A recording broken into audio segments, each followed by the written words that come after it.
नमस्कार. पर्यावरणीय जाणीव जागृती अर्थात एन्व्हायरमेंटल अवेअरनेस या अनिर्वाय कोर्समधील आजच्या या 6व्या आणि शेवटच्या भागामध्ये आज आपण मानवी हक्क आणि पर्यावरण तसंच मूल्य शिक्षण आणि पर्यावरण संरक्षण या दोन घटकांविषयी माहिती जाणून घेणार आहोत. यामध्ये सुरुवातीला आपण मानवी हक्क आणि पर्यावरण अर्थात ह्युमन राईट्स अँड एन्व्हायरमेंट याविषयीची माहिती जाणून घेऊयात. आपल्याला माहितीच आहे की मानव म्हणून या पृथ्वीतलावर जन्माला आल्यावर इतर कोणत्याही नंतरच्या प्रयत्नांनी नव्हे तर जन्मजात असे काही हक्क मानवजातीस मिळालेले आहेत. यामध्ये मानवजातीतील प्रत्येकाला लिंग, वर्ण, प्रदेश, वंश, आर्थिक आणि सामाजिक दर्जा या गोष्टींचा विचार न करता हे हक्क मिळणे आवश्यक मानले जाते आणि या हक्कांनाच मानवी हक्क अर्थात ह्युमन राईट्स असं म्हटलं जातं. ह्युमन राईट्स ही संकल्पना 18व्या शतकामध्ये सर्वप्रथम ब्रिटिश तज्ज्ञ लॉक यांनी मांडली. दुसऱ्या महायुद्धाच्या नंतर 1948 मध्ये जगभरातल्या राष्ट्रांनी एकत्र येऊन संयुक्त राष्ट्रसंघ अर्थात युनायटेड नेशन ऑर्गनायझेशन या संघटनेची 1948 मध्ये स्थापना केली आणि 1948च्याच ऑक्टोबर महिन्यामध्ये युनायटेड नेशननी जगभरातील देशांमध्ये मानवी हक्कांचा जाहीरनामा मांडला. या जाहीरनाम्यामध्ये युनायटेड नेशनने मानवी हक्क हे नमूद केले आणि हा जाहीर केलेला जाहीरनामा या जाहीरनाम्याच्या सुरुवातीला युनायटेड नेशननी प्रत्येक व्यक्तीस तिच्या कुटुंबातील प्रत्येकास निरोगी आणि आवश्यक त्या सुविधांसह जीवनमानाच्या किमान पातळीवर आणि सन्मानाने जगण्याचा हक्क प्रदान केला आहे. यामध्ये अन्न, वस्त्र, निवारा, आरोग्य आणि सामाजिक सुविधा तसंच सुरक्षितता आणि रोजगाराची हमी याशिवाय आजारपण, शारीरिक व्यंग आणि वृद्धापकाळ यापासून संरक्षण यांचा समावेश आहे. आपल्या जाहीरनाम्यामध्ये युनायटेड नेशन या संघटनेनं विविध प्रकारचे मानवी हक्क नमूद केले आहेत. हे मानवी हक्क पुढील प्रमाणे आपल्याला सांगता येतील. यामध्ये सर्वात पहिला मानवी हक्क म्हणजे सन्मानाने आणि किमान जीवनमानाने जगण्याचा हक्क म्हणून ओळखला जातो. यानंतरचा हक्क जो आहे तो राजकीय, आर्थिक, सामाजिक, सांस्कृतिक याविषयीची अभिव्यक्ती, विचार आणि या घटकांमध्ये सहभाग यातील स्वातंत्र्याचा हक्क म्हणून ओळखला जातो. यानंतरचा तिसरा हक्क तो म्हणजे वंश, लिंग, भाषा, धर्म इत्यादी बाबत समानतेचा हक्क आहे. यापुढील हक्क हा न्याय मिळवण्याचा हक्क म्हणून ओळखला जातो. 5 नंबरचा जो हक्क आहे तो सर्व प्रकारचे शिक्षण, यामध्ये प्राथमिक शिक्षण ते उच्च शिक्षण याशिवाय तांत्रिक आणि व्यावसायिक शिक्षण यांचा समावेश या हक्कामध्ये केला जातो. यानंतरचा हक्क म्हणजे संपत्तीची निर्मिती, तिचा उपभोग आणि ही संपत्ती हस्तांतरित करण्याचा हक्क म्हणून ओळखला जातो. यापुढील हक्क हा रोजगारासंबंधी असून रोजगार संरक्षण, कामाच्या ठिकाणी योग्य वातावरण आणि व्यक्तीच्या पात्रतेनुसार काम याविषयीचे हक्क प्रदान करण्याविषयीचा हा हक्क आपल्याला सांगता येईल. यानंतरचा हक्क हा जमिनीची मालकी, जमिनीचा उपभोग आणि तिचे हस्तांतर करण्याचा हक्क याविषयीचा आहे. यापुढील हक्क हा व्यक्ती, कुटुंब यांना सामाजिक आणि या सामाजिक घटकाविषयीचे संरक्षण आणि त्याविषयीची हमी हा मिळवण्याचा हक्क आहे. यानंतर शारीरिक आणि मानसिक विकास साधण्याचा हक्क आणि यापुढील हक्क हा अल्पवयीन बालकांसाठीचा म्हणजे 18 वर्षाखालील व्यक्तींना संरक्षण आणि सुरक्षितता पुरवण्याचा हक्क म्हणून ओळखला जातो. आणि शेवटचा हक्क हा बौद्धिक संपदा अर्थात मालमत्ता मालकी हक्क याविषयीचा हक्क म्हणून ओळखला जातो. आपल्या प्रत्येक सभासद राष्ट्राच्या सरकारनं यातील सर्व किंवा जास्तीत जास्त हक्क आपल्या नागरिकांना द्यावेत आणि त्यांच्या संरक्षणासाठी आवश्यक ते कायदे आणि प्रयत्न करावेत अशी युनोची अपेक्षा आहे. मात्र युनो ही संघटना आपल्या सभासदांवर अशी सक्ती करू शकत नाही. मात्र या संदर्भातलं मार्गदर्शन मात्र ती निश्चितच करू शकते. या जाहीरनाम्यास अनुसरून प्रथम अनेक युरोपीय अर्थात प्रगत देशांनी आणि त्यानंतर इतर देशांनी देखील मानवी हक्क विषयक विविध कायदे करायला सुरुवात केली यामध्ये आपल्या भारत देशाचा देखील समावेश होतो. युनायटेड नेशनच्या मानवी हक्क जाहीरनाम्यातील अनेक हक्कांचा पर्यावरण या विषयाशी प्रत्यक्ष किंवा अप्रत्यक्ष संबंध येतो. हा संबंध कसा येतो? उदाहरणार्थ, पर्यावरणाचं संतुलन, संवर्धन, संरक्षण आणि शिक्षण हा हक्क जर आपण मान्य केला तर आपोआपच त्याविषयीच्या आवश्यक कृती, कायदे आणि कार्यक्रम करणं हे शासनाचं कर्तव्य आहे. आणि अशा कार्यक्रमामध्ये भाग घेणं हा व्यक्तीचा अधिकार ठरतो. उदाहरणार्थ, प्रदूषण प्रतिबंधासाठी सरकार, विविध संघटना, व्यक्ती आणि त्यांच्या वेगवेगळ्या तसंच संयुक्त प्रयत्नांची आवश्यकता या संदर्भामध्ये महत्त्वाची ठरते. याशिवाय इतर मानवी हक्कांच्या आणि पर्यावरण संरक्षणाशी संबंधित अप्रत्यक्ष आणि तरीही तितक्याच महत्त्वाच्या अशा गोष्टींचा संबंध या ठिकाणी येतो. हा संबंध पुढील 4 प्रकारे आपल्याला पाहायला मिळतो. यामध्ये पहिला जो हक्क आहे तो समानतेचा आणि समान उपभोगाचा हक्क म्हणून ओळखला जातो. जमीन, पाणी, अन्न, हवा, निवारा हे घटक पर्यावरणाचे घटक म्हणून ओळखले जातात आणि यांना संपत्ती मानले जाते. तेव्हा प्रत्येकास या नैसर्गिक संपत्तीचे समान वितरण आणि समान वाटा मागण्याचा हक्क नैसर्गिकपणे प्राप्त होतो. यानंतर रोजगार आणि सामाजिक सुरक्षिततेचा हक्क. यामध्ये विशेषतः दुर्गम आणि अविकसित भागामध्ये आधुनिक सुधारणा न पोहोचल्यानं तेथे पारंपरिक जीवन जगणाऱ्या आणि पर्यावरणाची हानी न करता निसर्गावर आधारित जीवन जगणाऱ्या लोकांना त्यांचा पारंपरिक जीवन जगण्याचा हक्क हा दिलाच पाहिजे.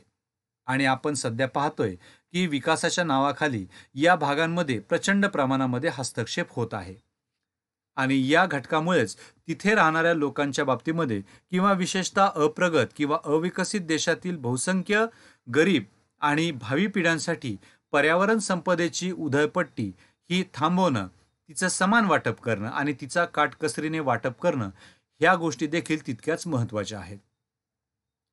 याशिवाय यापुढील हक्क हा शारीरिक आणि मानसिक आरोग्य यांच्या संरक्षणाविषयकचा हक्क म्हणून ओळखला जातो. मानवासहित सर्व सजीवांचे जीवन हे आरोग्य, पर्यावरणाचे समतोल, पर्यावरणाचे रक्षण यावर अवलंबून आहे. पर्यावरणाच्या विविध प्रकारच्या हानीमुळं आणि या हानीतून होणाऱ्या विविध प्रकारच्या रोगांच्या उत्पत्तीमुळं चांगल्या आरोग्यासाठी सर्वांना स्वच्छ पुरेसे पाणी, शुद्ध मोकळी हवा, पौष्टिक अन्न आणि शांतता या गोष्टी गरजेच्या आहेत आणि ते हक्कांच्या स्वरूपामध्ये मिळणं हे देखील तितकंच महत्त्वाचं आहे. आणि यानंतरचा शेवटचा हक्क म्हणजे बौद्धिक संपदा किंवा मालमत्ता हक्क आहे. आपल्याला माहिती आहेच की निसर्गाच्या सानिध्यामध्ये पिढ्यानपिढ्या राहिल्यामुळं अनेक आदिम किंवा आदिवासी लोकांना निसर्गाचे म्हणजेच पर्यावरणाच्या विविध घटकांचे, त्यांच्या उपयोगाचे आणि त्यांच्या आंतरसंबंधाचे सखोल ज्ञान झालेले असते. व्यावहारिकदृष्ट्या हे लोक अशिक्षित असतील, मात्र निसर्ग ज्ञानाच्या बाबतीमध्ये ते एक प्रकारे अधिक विकसित असलेले आपल्याला दिसून येतात आणि त्यांचे हे निसर्ग ज्ञान अर्थात त्यांची ही बौद्धिक संपत्ती आणि त्याविषयीचा मालमत्ता हक्क आणि असे ज्ञान मिळवण्याचा, ते जतन करण्याचा आणि ते वापरण्याचा हक्क हा पर्यावरणाच्या संवर्धनावर आणि संरक्षणावर अवलंबून असून तो त्यांना मिळालाच पाहिजे. अशा प्रकारे मानवी हक्कांचे संरक्षण आणि संवर्धन आणि त्यांचा वापर या गोष्टी पर्यावरणाचे संरक्षण, संवर्धन यांचा योग्य पद्धतीने वापर व्हावा या घटकाशी निगडीत आहेत. विद्यार्थी भगिनींनो, आता आपण या घटकातील शेवटचा घटक तो म्हणजे मूल्य शिक्षण आणि पर्यावरण शिक्षण अर्थात व्हॅल्यू एज्युकेशन अँड एन्व्हायरमेंट याविषयीची माहिती जाणून घेऊयात. समाजामध्ये सामाजिक आणि वैयक्तिक जीवनातील काही वर्तन काही मूल्यांवर आधारित असतात आणि अशा प्रकारचं वर्तन हे निसर्गाला, समाजाला आणि त्या व्यक्तीला कल्याणकारक अशा स्वरूपाचं असतं. आता मूल्य म्हणजे काय?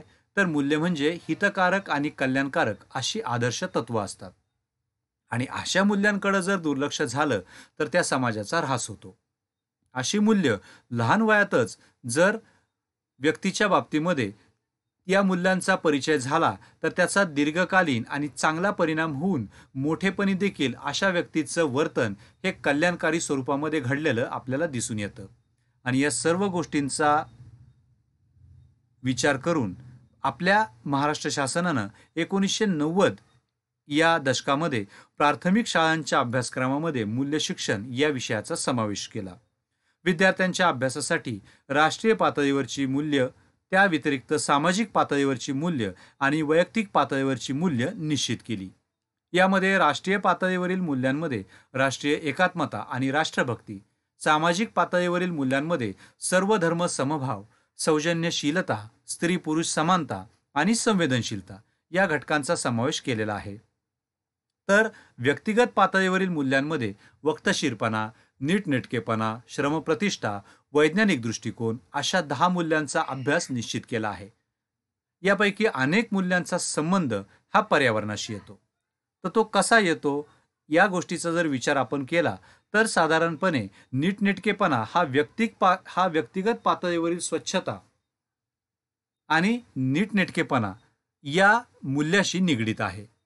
ही मूल्य जर शिक्षणामुळे आपल्या अंगी बाणवली गेली तर आपल्या वैयक्तिक नीटनेटकेपणाबरोबरच आपल्या सभोवताली असणारं जे पर्यावरण आहे त्या पर्यावरणामध्ये होणारी अस्वच्छता ही होऊन जे पर्यावरण संतुलन बिघडवले जाते ते थांबवण्यासाठी अशा या मूल्याद्वारे निश्चितच प्रयत्न केले जातात.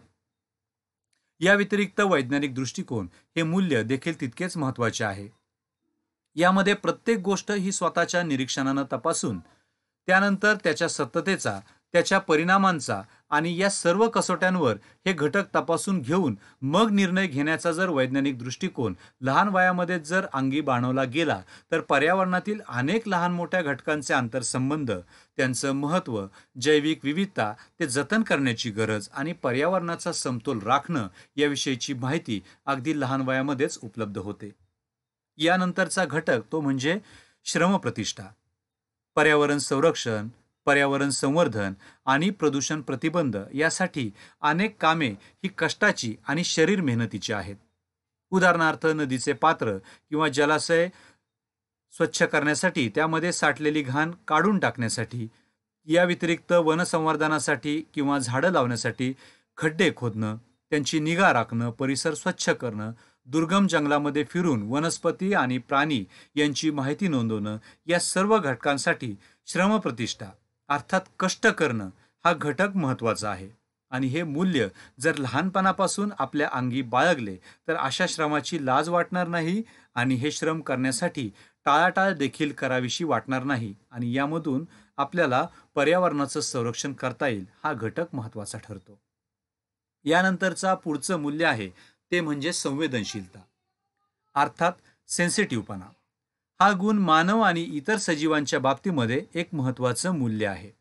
आपल्या भारतीय संस्कृतीमध्ये वृक्षवल्ली आम्हा सोयरे वनचरे ही एक ओळ संपूर्ण पर्यावरणाचं महत्त्व हे अधोरेखित करते. यामध्ये पर्यावरणाला धोकादायक ठरणाऱ्या गोष्टी किंवा कृती थांबवणं, पर्यावरणाची हानी करणाऱ्या प्रदूषणासारख्या गोष्टी किंवा दुसऱ्या ठिकाणी किंवा यापुढे असणाऱ्या आपल्या भावी पिढ्यांसाठी हानिकारक ठरणाऱ्या गोष्टी याबद्दलची संवेदनशीलता बाळगणं आणि या संवेदनशील या मूल्यामुळं या सर्व घटकांचं जतन करणं हा घटक तितकाच महत्त्वाचा आहे. या पुढील मूल्य म्हणजे स्त्री पुरुष समानता. आता या मूल्याचा उपयोग पर्यावरण संरक्षण आणि प्रदूषण प्रतिबंध करण्यासाठी कसा होतो तर स्त्री पुरुष समानता हे दोन्हीही वर्ग अर्थात स्त्री आणि पुरुष हे समान कर्तव्याच्या आणि समान हातभार लावण्याच्या दृष्टीनं महत्त्वाचे आहेत. कारण पर्यावरण संरक्षणासाठी हे दोन्ही घटक मिळून एकत्रितपणे कार्य करू शकतात हे महत्त्व जर आपण पटवून दिले तर निश्चितचपणे पर्यावरण संवर्धनाचे हे जे कार्य आहे ते पुढील पिढ्यांमध्ये सहजपणे पोहोचू शकते. आणि या मूल्य शिक्षणामधला शेवटचा आणि सर्वात महत्त्वाचा घटक तो म्हणजे नॅशनल इंटिग्रिटी अर्थात राष्ट्रीय एकात्मता आणि राष्ट्रभक्ती. माझ्या देशाच्या पर्यावरणाचा आणि निसर्ग संपदेचा मला अभिमान आहे. त्याचं महत्त्व, त्याचं जतन आणि त्याचं संवर्धन करणं, त्याची हानी टाळणं हे माझं राष्ट्रीय कर्तव्य आहे. हा माझ्या राष्ट्रभक्तीचा एक भाग आहे. अशी भावना जर त्या राष्ट्राच्या नागरिकांमध्ये जर मूल्य शिक्षणाच्या माध्यमातून जर अंगी बाणवली गेली तर पर्यावरणविषयक कृती आणि त्याविषयक कार्यक्रमामधून राष्ट्रभक्ती सिद्ध करण्याचे प्रयत्न केले जाऊ शकतात. आणि या प्रयत्नामध्ये विविध भाषा, विविध धर्म, जाती, आर्थिक आणि सामाजिक दर्जा यामध्ये भेदभाव निर्माण करणाऱ्या गोष्टी विसरून जर एकत्रित प्रयत्न केले तर आपोआपच राष्ट्रीय एकात्मता निर्माण होऊ शकते, ती टिकवता येऊ शकते आणि भविष्यामध्ये ती वाढवता देखील येऊ शकते. तेव्हा विद्यार्थी भगिनींनो, पर्यावरणीय जाणीव जागृती या अनिर्वाह्य कोर्समधील लोकसंख्या आणि पर्यावरण याविषयीची सविस्तर माहिती मागील 6 भागांमधून आपण या ठिकाणी जाणून घेतली. आता या घटकाला अनुसरून आपल्याला परीक्षेमध्ये कोणते प्रश्न विचारले जाऊ शकतात याविषयी थोडीशी माहिती आपण जाणून घेण्याचा प्रयत्न करूयात. आता या संपूर्ण टॉपिकमध्ये आपण सुरुवातीला जो एक टॉपिक अभ्यासला, जो म्हणजे लोकसंख्या वाढीची कारणं आणि लोकसंख्या विस्फोट या संकल्पनेविषयी होता. तर या घटकाचे स्वरूप सांगा यासारखे प्रश्न परीक्षेमध्ये आपल्याला विचारले जाऊ शकतात. याशिवाय कुटुंब कल्याण कार्यक्रम कशासाठी आणि कशा प्रकारे राबवला गेला किंवा राबवला जातो याविषयीची माहिती प्रश्नाच्या स्वरूपामध्ये आपल्याला विचारली जाऊ शकते. तसंच पर्यावरण घटकामधील मानवी आरोग्य आणि मानवी आरोग्यावर होणारे परिणाम हे स्पष्ट करा. त्यानंतरच्या टप्प्यामध्ये आपण एड्स अर्थात HIV या रोगाची कारणं, लक्षणं आणि परिणाम याविषयीची माहिती जाणून घेतली. याविषयी देखील प्रश्न विचारले जाऊ शकतात. तसंच माहिती तंत्रज्ञानाचा मानवी आरोग्य आणि पर्यावरण यांचे संरक्षण करण्यासाठी कसा उपयोग होतो यासारखे प्रश्न देखील विचारले जाऊ शकतात. आणि त्यानंतर आजच्या या ऑनलाईन लेक्चरच्या भागामध्ये मानवी हक्क याविषयीची माहिती आपण जाणून घेतली. तर असे मानवी हक्क म्हणजे काय आणि ते मानवी हक्क कोणते हे सांगून पर्यावरणाशी संबंधित मानवी हक्क स्पष्ट करा, असे देखील प्रश्न आपल्याला परीक्षेमध्ये विचारले जाऊ शकतात. आणि शेवटचा पॉइंट जो आता आपण अभ्यासला तो म्हणजे मूल्य शिक्षण. अशा प्रकारच्या शिक्षणातून पर्यावरण संरक्षण कसे करता येईल याविषयीचे प्रश्न देखील आपल्याला विचारले जाऊ शकतात. हे प्रश्न आपल्याला MCQ किंवा ब्रॉड क्वेश्चन अशा टाईपमध्ये विचारले जाऊ शकतात. तेव्हा पर्यावरणीय जाणीव जागृती अर्थात एन्व्हायरमेंटल अवेअरनेस या घटकामधील लोकसंख्या वितरण, लोकसंख्येशी संबंधित आणि पर्यावरणाशी संबंधित अशा सर्व घटकांचा आपण सविस्तर माहिती जाणून घेण्याचा प्रयत्न केला आहे. तेव्हा या भागामध्ये आपण इथंच थांबूयात. नमस्कार.